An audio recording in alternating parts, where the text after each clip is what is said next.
Hello hello नमस्कार। म अहिले यहाँ त्रिशुली नदीको जुमखोला भन्ने ठाउँमा आएको छु। यहाँ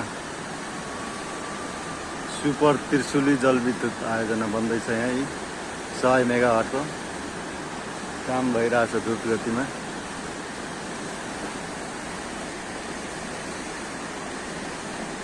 काम हेर्दा त छिटो बन्ला जस्तो छ नि।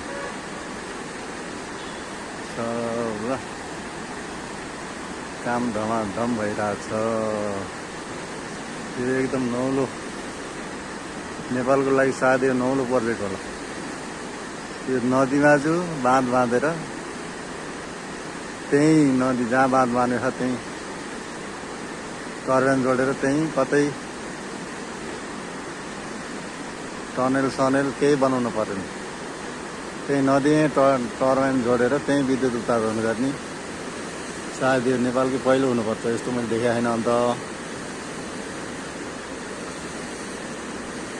यहाँ बन्दैछ। यो त 85 तिर त तयार हुन्छ होला।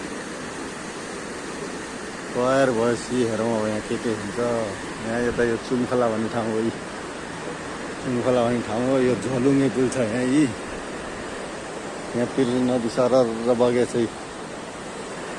यस्तोहरू छ। यस प्रकारले यहाँ काम हुँदैछ द्रुत गतिमा। त्यो पनि एउटा विकासकै नमुना हो। यस्तै गरेर यहाँ त यो थुन्दै फेरि यहाँ तल थुन्दै फेरि माथि थुन्दै बनायो भने यो हजारौँ मेगावाट उत्पादन हुन्छ होला है यो त्रिशुली नदीमा चाहिँ। यो कुरातिर पनि ध्यान दिनुपर्ने हो होइन। हेरौँ अब के हुन्छ, कसरी बन्छ। ल हस् त, धन्यवाद।